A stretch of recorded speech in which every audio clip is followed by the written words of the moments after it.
Os destaques da semana entre os julgamentos do plenário do Supremo Tribunal Federal. Você sempre conferindo conosco aqui na TV Justiça. É o Plenárias, que já começou.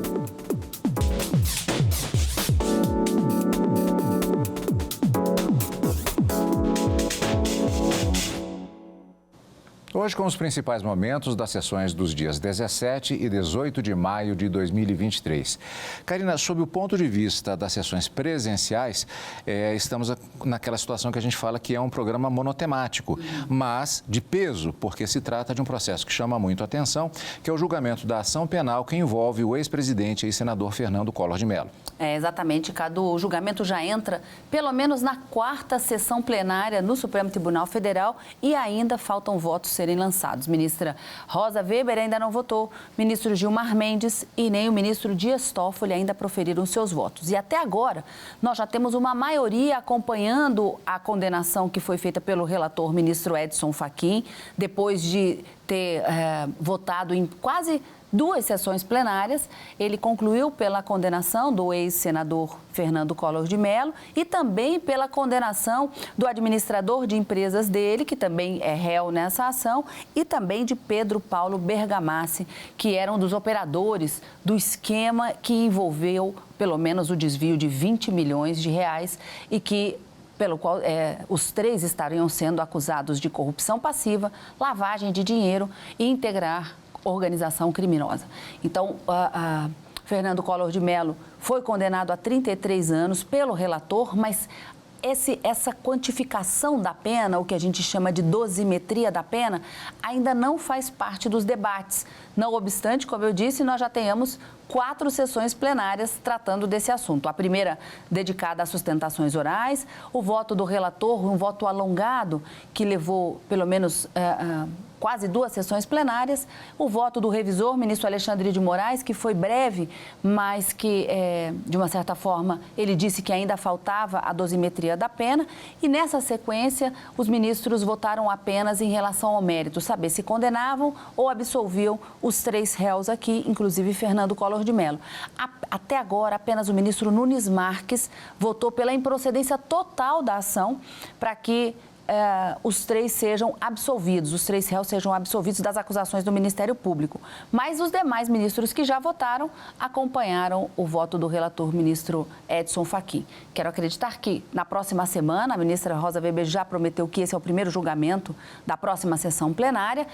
Então, logo os ministros confirmem a condenação, se confirmada, se esse número vier, né, se essa circunstância vier a ser confirmada no plenário, eles passam a discutir o quanto de pena cada um desses réus deve cumprir. Regime fechado, semiaberto, aberto, quanto cada um deve ser condenado em cada um dos crimes e aí sim ter um total, uma soma total. Mas isso é um segundo momento, quando se vai fazer o que a gente chama, então, da dosimetria da pena. Por enquanto, já temos maioria pela condenação, mas ainda votos pendentes para serem proferidos no plenário. E vamos ver até essa fase do julgamento, a cobertura completa aqui no nosso programa Plenárias. Agora, antes disso, a gente confere os destaques do plenário virtual.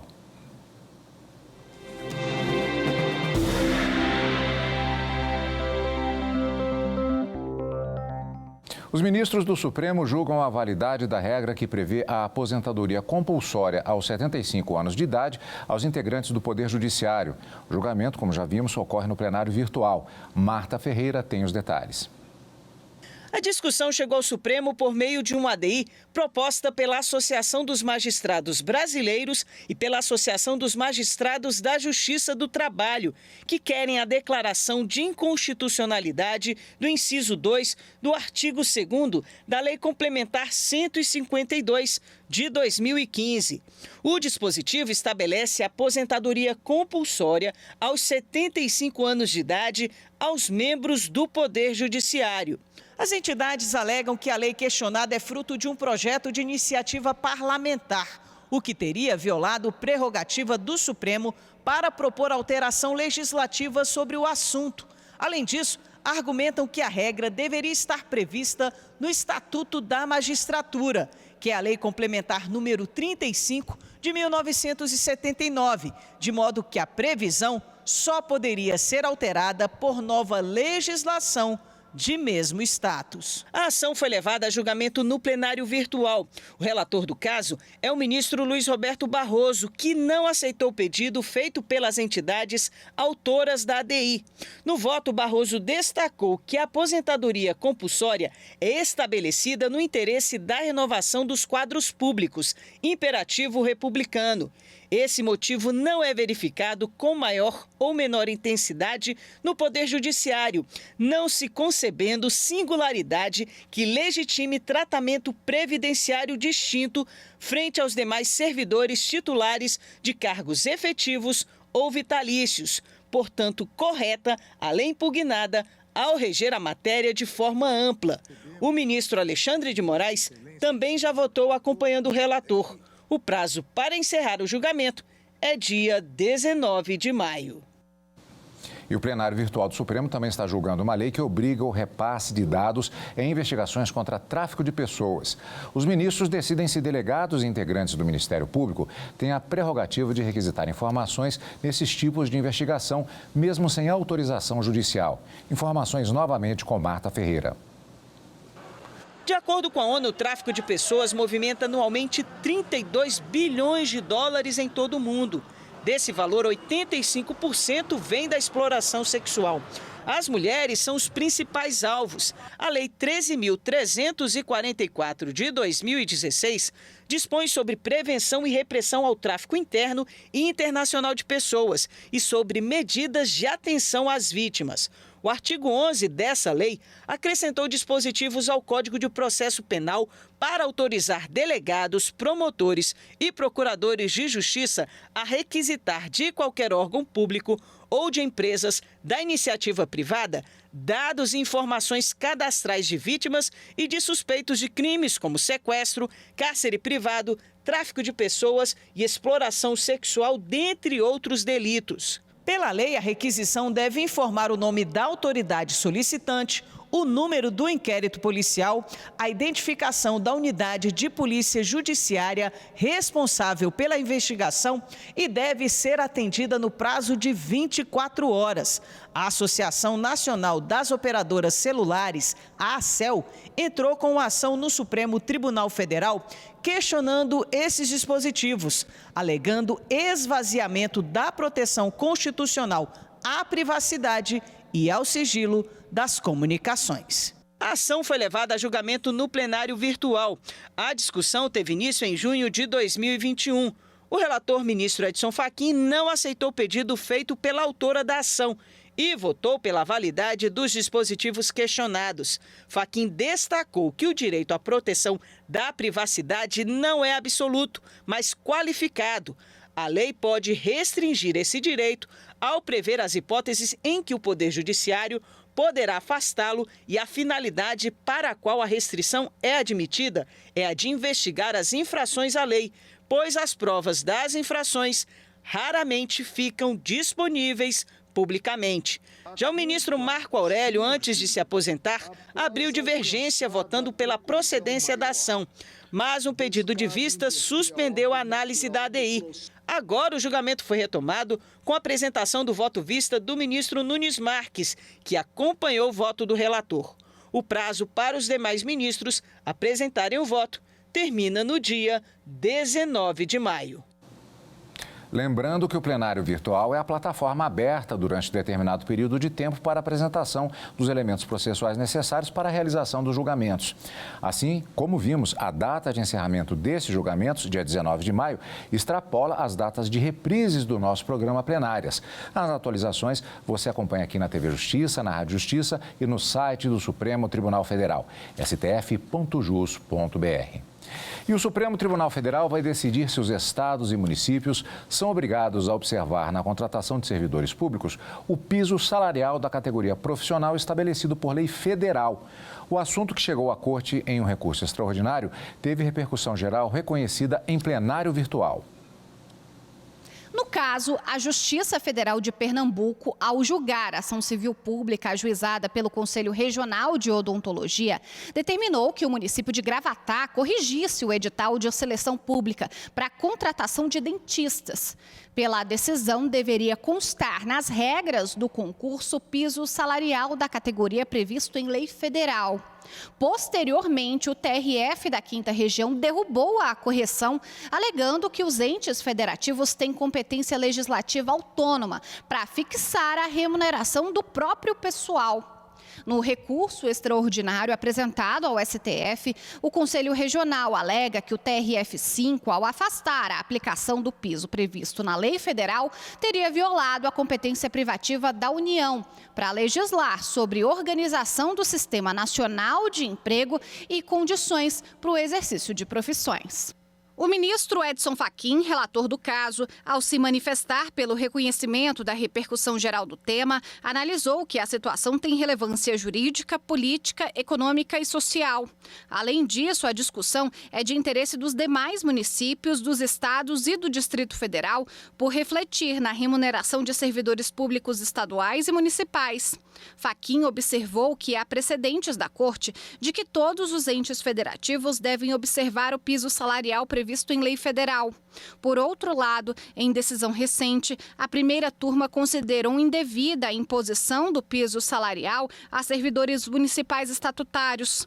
Para o ministro, a questão ultrapassa os limites subjetivos da causa, especialmente em razão da necessidade de dar estabilidade aos pronunciamentos do STF e garantir a aplicação uniforme da Constituição Federal. Pois é, Karina, e ainda no plenário virtual, por unanimidade, o Supremo invalidou lei do Tocantins que reconhecia a necessidade do porte de armas de fogo para vigilantes de empresas de segurança privada. O relator ministro Luiz Roberto Barroso aceitou o argumento da Procuradoria-Geral da República de que a norma invadiu competência da União para autorizar e fiscalizar a produção e o comércio de material bélico e legislar privativamente sobre essa matéria. O relator lembrou ainda que o Estatuto do Desarmamento prevê que a autorização para porte de arma de fogo de uso permitido em todo o território nacional é de competência da Polícia Federal. E em outra decisão sobre tema semelhante, mas em outra unidade federativa, por unanimidade, o plenário do Supremo invalidou lei de Alagoas que permite às polícias civil e militar, ao Corpo de Bombeiros e aos demais órgãos estaduais de segurança pública vender armas de fogo diretamente aos integrantes ativos e inativos. O relator da ação apresentada pela Procuradoria-Geral da República, também ministro Luiz Roberto Barroso, novamente destacou que é competência privativa da União legislar sobre material bélico em razão da predominância de interesse nacional. Ainda segundo o relator, o Estatuto do Desarmamento autoriza integrantes dos órgãos de segurança pública a portar arma particular ou fornecida pela corporação, mesmo fora de serviço em âmbito nacional. No entanto, não há nenhuma autorização para que os próprios integrantes, por meio de compra direta, adquiram material bélico das suas respectivas corporações. Julgamento em plenário virtual.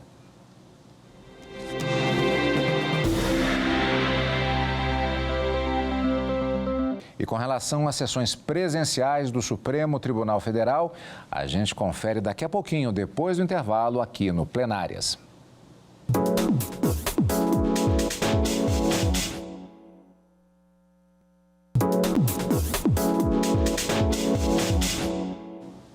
Estamos de volta. A semana no plenário presencial da Suprema Corte foi marcada pela continuação do julgamento da ação penal contra o ex-senador Fernando Collor por crimes ligados à BR Distribuidora, tanto na sessão da quarta como da quinta-feira, respectivamente, dias 17 e 18 de maio. E o plenário já formou maioria para condenar o ex-senador. A reportagem é de Marta Ferreira.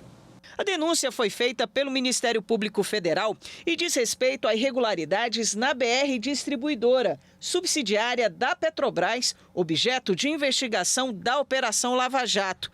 De acordo com o MPF, entre 2010 e 2014, Fernando Collor recebeu propina em troca do direcionamento e do superfaturamento de contratos da BR Distribuidora. Ele teria contado com a ajuda de Pedro Paulo Pergamassi e Luiz Pereira Duarte de Amorim. Os três viraram réus pela prática dos crimes de corrupção, lavagem de dinheiro e organização criminosa. O plenário julga se as acusações do MPF foram comprovadas e se os três réus devem ser condenados. O relator da ação é o ministro Edson Fachin.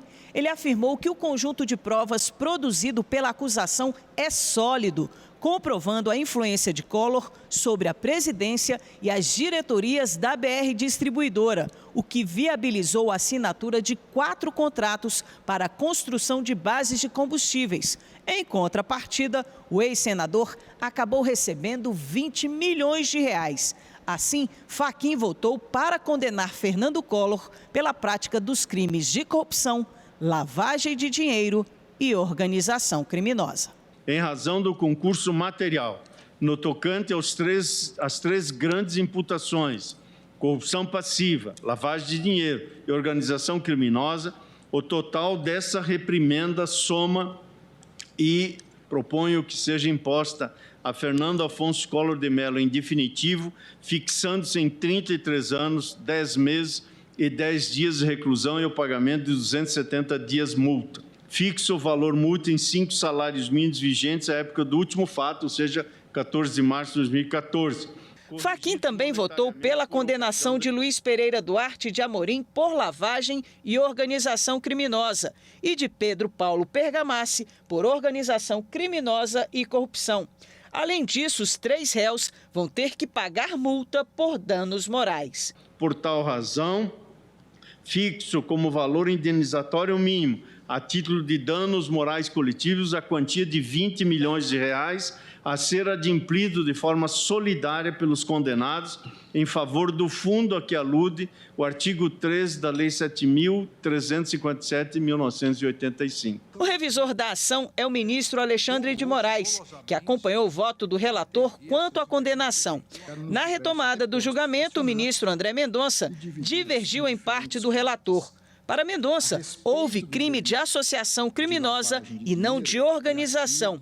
Também considerou que no crime de lavagem de dinheiro houve apenas uma prática e não várias, como entendeu o relator. Entendo, porém, que os diversos atos e depósitos praticados pelos réus como forma de lavar os recursos configuram, em verdade, um crime único.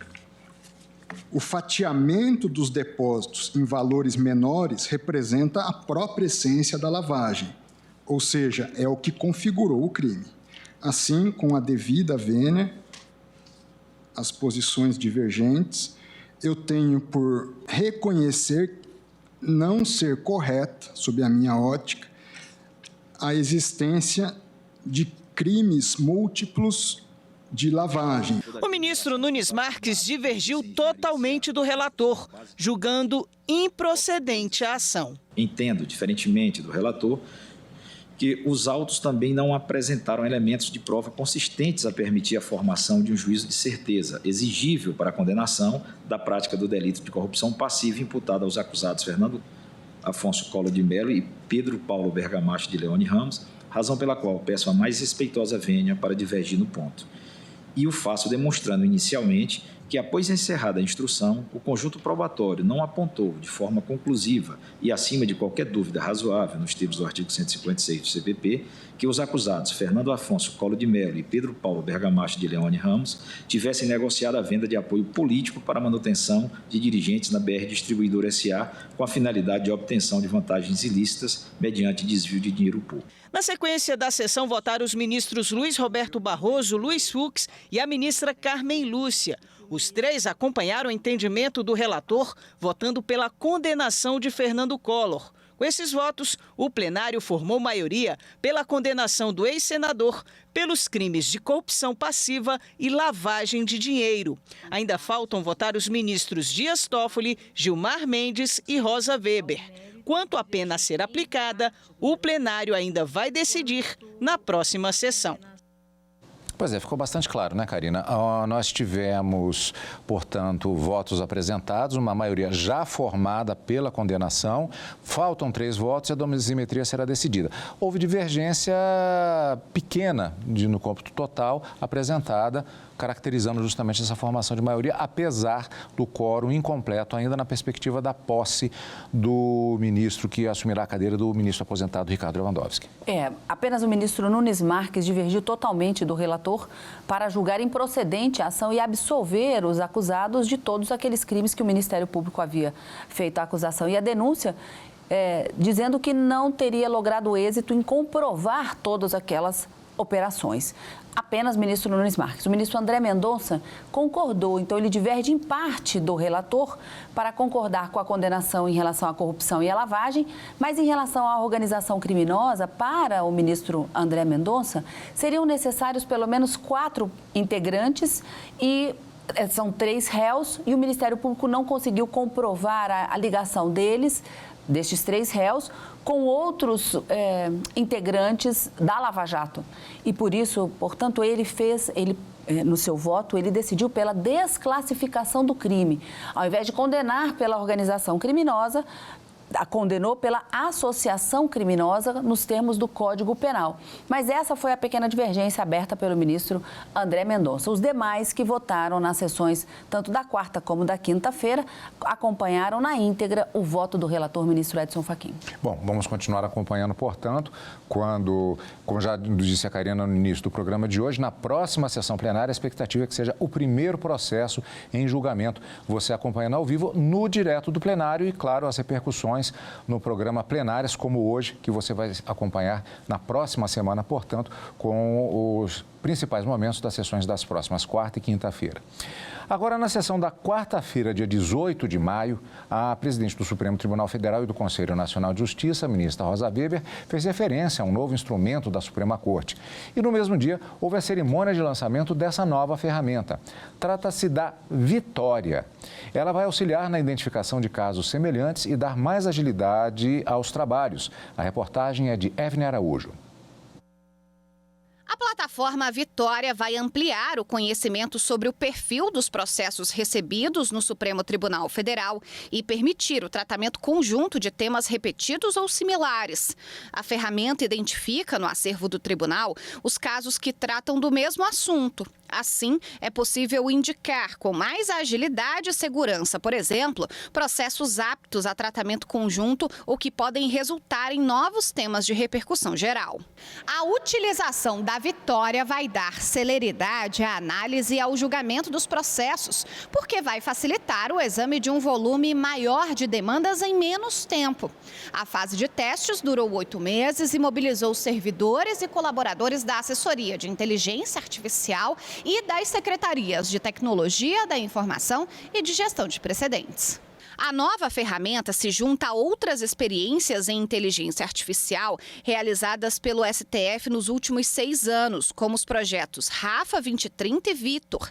A presidente do Supremo e do Conselho Nacional de Justiça, ministra Rosa Weber, no lançamento da Vitória, falou que a iniciativa é a realização de uma das metas da gestão dela à frente da Corte. Essa vitória é realmente algo extremamente desejado, extremamente expressivo e tenho certeza que trará excelentes frutos para o Supremo Tribunal Federal e para aquilo a que ele se propõe, que é a entrega de uma prestação jurisdicional qualificada, célere e que de fato atenda toda a aspiração da nossa sociedade. Ainda durante a sessão plenária da quarta-feira, o plenário do Supremo Tribunal Federal elegeu o ministro Nunes Marques para ocupar o cargo de ministro efetivo do Tribunal Superior Eleitoral para o biênio 2023-2025. A vaga foi aberta em razão da aposentadoria do ministro Ricardo Lewandowski. E a edição de hoje do Plenárias fica por aqui. Lembrando que você acompanha o Plenárias também pelo canal da TV e Rádio Justiça no YouTube, pelo Spotify e pela Rádio Justiça. E como a gente já deixou bem claro, Karina, por conta das expectativas em torno do processo que foi julgado nesta semana, quarta sessão, vamos para a quinta sessão na semana que vem, já temos encontro marcado com nossos amigos telespectadores. A expectativa é justamente da retomada, da continuidade do julgamento dessa ação penal contra o ex-presidente e senador Fernando Collor de Mello. Na quarta e na quinta-feira a gente se vê então no direto do plenário, mas nesse final de semana o nosso encontro é no Plenárias. E lembrando que a sessão é transmitida ao vivo também no nosso canal do YouTube e que o nosso @ é @Rádio e TV Justiça. Como sempre, obrigado pela sua companhia. E continue conosco na TV Justiça.